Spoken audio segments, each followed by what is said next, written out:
Hello दोस्तों, फिर से कपूताई हाजिर है आप सबके लिए कुछ मसालेदार खबरों को लेकर। तो बहुत स्वागत है आपका गॉसिप विद कपूताई में।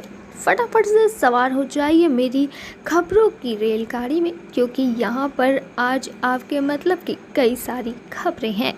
तो चलिए बात करते हैं हमारी सबसे पहली खबर की, जो कि इस वक्त ये रिश्ता क्या कहलाता है से आ रही है।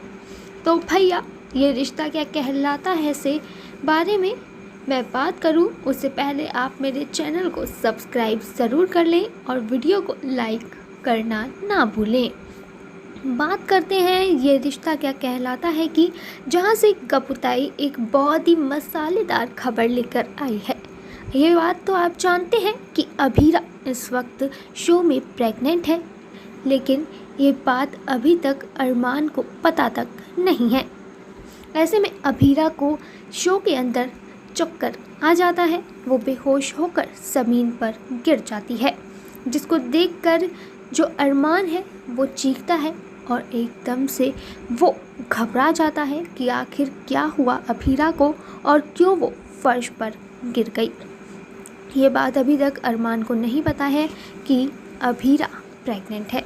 वहीं अभीरा ने अरमान को सरप्राइज़ देने के लिए उसे रेस्टोरेंट में बुलाया होता है और वहीं पर वो एक केक लेकर अरमान के लिए पहुंचती है। इसी दौरान अभीरा को भूख लगने लगती है, तभी वो केक को देखकर उसमें से जैसे ही केक खाती है वैसे ही वो वहाँ फर्श पर बेहोश होकर गिर जाती है। कपूताई के इस पिटारे में ये रिश्ता क्या कहलाता है जो है, इसकी अभीरा की एक बहुत अंदर की बात भी सामने आई है। दरअसल अब अरमान को इस बात का पता चल जाएगा कि अभीरा प्रेग्नेंट है। वहीं अब अरमान क्या रिएक्शन देगा कि आखिर क्यों अभीरा ने उससे प्रेगनेंसी की बात छिपाई, इसका आगे आने वाले वक्त में पता चलेगा। लेकिन फ़िलहाल अभी तो अरमान काफ़ी ज़्यादा हैरान है अभीरा के बेहोश होने से। और वहीं पर अभीरा को एक जो डॉक्टर वहाँ पर मौजूद होती है रेस्टोरेंट में, वो देखती है और वो बताती है अरमान को कि आपकी वाइफ प्रेग्नेंट है और आपने उसे इस हालत पे कैसे छोड़ रखा है। ऐसे में अब अरमान के सामने खुलासा हो चुका है कि अभीरा प्रेग्नेंट है। वहीं अब देखना होगा कि अरमान का अगला रिएक्शन क्या होता है।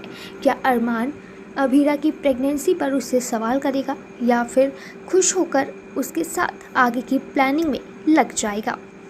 वहीं हम बात करते हैं हमारे अगले डेली सोप की, जिसका नाम है दुर्गा। कपूताई दुर्गा के सेट पर जब पहुंची तो वहां पर बहुत ज़्यादा ड्रामा चल रहा था। राजेश और जो राजेश की बुआ हैं वो दुर्गा को काफ़ी परेशान कर रही हैं। इस पूरे शो में जहां करवा चौथ का माहौल बना हुआ है, तो वहीं राजेश की पहली पत्नी दुर्गा को हिम्मत देती हुई भी नज़र आ रही हैं। अभी तक अनुराग को इस बात का भ्रम है कि दुर्गा राजेश से शादी करके बहुत खुश है, लेकिन अंदर की एक बात जो कपूताई आपके लिए निकाल कर लेकर आई है वो ये है कि करवा चौथ के मौके पर दुर्गा जो है वो राजेश के लिए व्रत नहीं करती, बल्कि अनुराग के लिए व्रत करती है। लेकिन ये बात अनुराग को पता तक नहीं है। और फिर जब दुर्गा ने राजेश के लिए व्रत नहीं रखा और अनुराग के लिए व्रत रखा है, तो ऐसे में साफ है कि कहीं ना कहीं राजेश इस बात को जानता है कि जो दुर्गा है वो अभी भी अनुराग को पसंद करती है। भले ही राजेश की शादी दुर्गा से हो गई हो, लेकिन अभी भी दुर्गा के मन में अनुराग बसा हुआ है। ऐसे में जो दुर्गा है वो अनुराग के लिए व्रत भी करती है और अब वो शो के अंदर आपको बहुत भयानक रूप में दिखाई देगी। जी हाँ, अब शो के अंदर आपको वो दुर्गा दिखाई देगी जो कि राजेश की बुआ और साथ में चांदनी का विरोध खुलकर करेगी।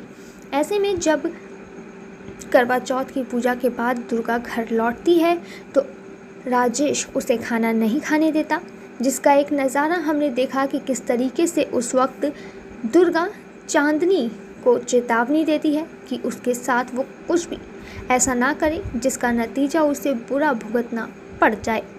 वहीं हम बात करते हैं कैसे मुझे तुम मिल गए की जहाँ पर इस वक्त निमृत और अमृता किडनैपिंग के चक्कर में फंसी हुई हैं।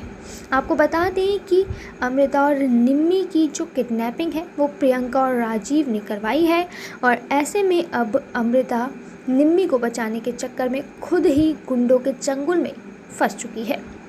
ये बात तो आप जानते हैं कि अमृता और निम्मी को किडनैप कर लिया गया है और ऐसे में अभी काफ़ी दिनों से इन दोनों की किडनैपिंग का खेल चल रहा है।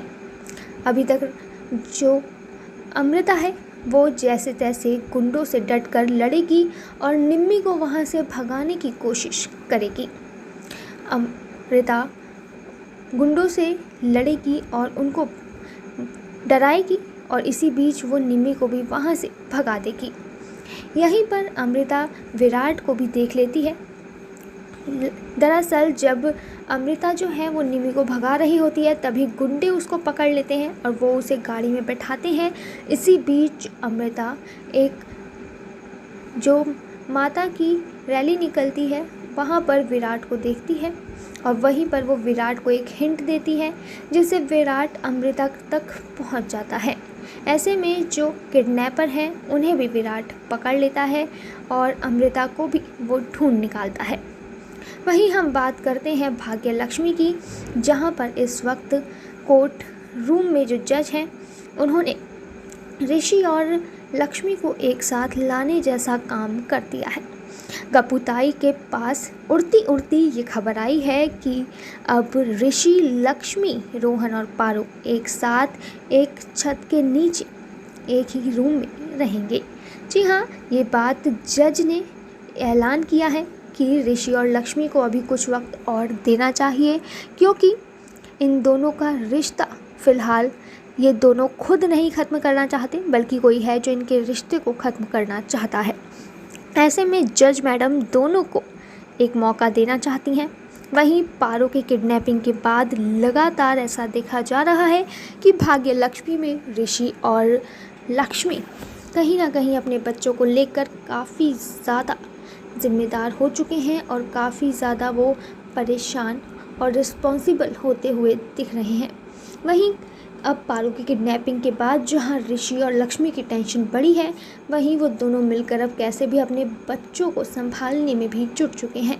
हालांकि ये पूरी जो बात है वो मलिष्का के लिए काफ़ी टेंशन देने वाली है और यही वजह है कि मलिष्का इतनी बौखलाहट में आ चुकी है कि उसने जब उसे ऋषि नहीं मिला तो नशे को अपना सहारा बनाना शुरू कर दिया है।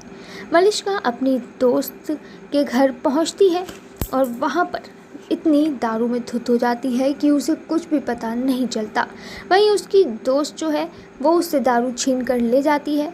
तभी वह लड़खड़ाती हुई घर से बाहर निकलती है और वहां पर उसे घर से बाहर निकलने से पहले ही जो बलविंदर है वो मिल जाता है। ऐसे में अब बलविंदर भी मलिष्का को खरी खोटी सुनाता है और उसको धमकी भी देने लगता है। वहीं जो नीलम है वो मलिष्का को घर में ढूंढती है जो कि उसे नहीं मिलती तो नीलम मलिष्का को ढूंढने की बात करती हैं। लेकिन यहाँ पर एक बहुत ही अच्छा सीन आता है जहाँ पर ऋषि कहता है कि वो मलिष्का को ढूंढने तो जाएगा लेकिन लक्ष्मी के साथ। वहीं अब देखना होगा कि मलिष्का क्या नया खेल करती है ऋषि और लक्ष्मी को अलग करने के लिए और किस तरीके से पारो और रोहन लक्ष्मी और ऋषि के करीब आने का एक बड़ा कारण बन जाते हैं। वहीं गपुताई अब बात करती है कुंडली भाग्य की, जहां पर अभी तक दशहरा खत्म होने का नाम नहीं ले रहा। जो कि हर सीरियल में आपने देखा होगा कि किस तरीके से एक वैम्प अपनी दुश्मन यानी कि टीवी की किसी बहू को रावण के अंदर डालकर उसका दहन करने की कोशिश करती है और एंड में जो हीरो होता है वो उसको बचा लेता है। वही एक सीन अभी तक कुंडली भाग्य में पूरा नहीं हो पाया है। यहाँ पर निधि चाहती है प्रीता को रावण दहन के दौरान ही दहन करना। ऐसे में वरुण और अंशुमन निधि के साथ मिलकर प्रीता को नुकसान पहुंचाने में जुट चुके हैं। वहीं अब दोनों के दोनों प्रीता की किडनैपिंग के लिए निधि के साथ मिलकर इस काम को अंजाम देने में लगे हुए हैं।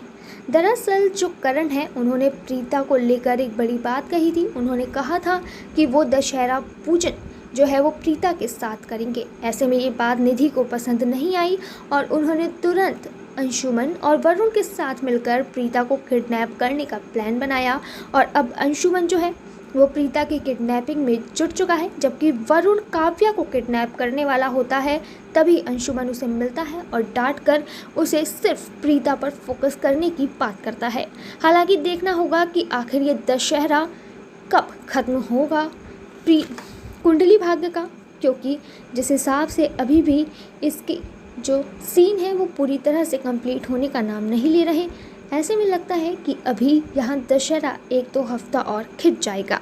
तो फिलहाल गप्पुताई चलती है, फिर मिलेगी किसी नई और मसालेदार खबर के साथ। तब तक आप देखते रहिए gossip with Gapputai. Bye bye, Tata.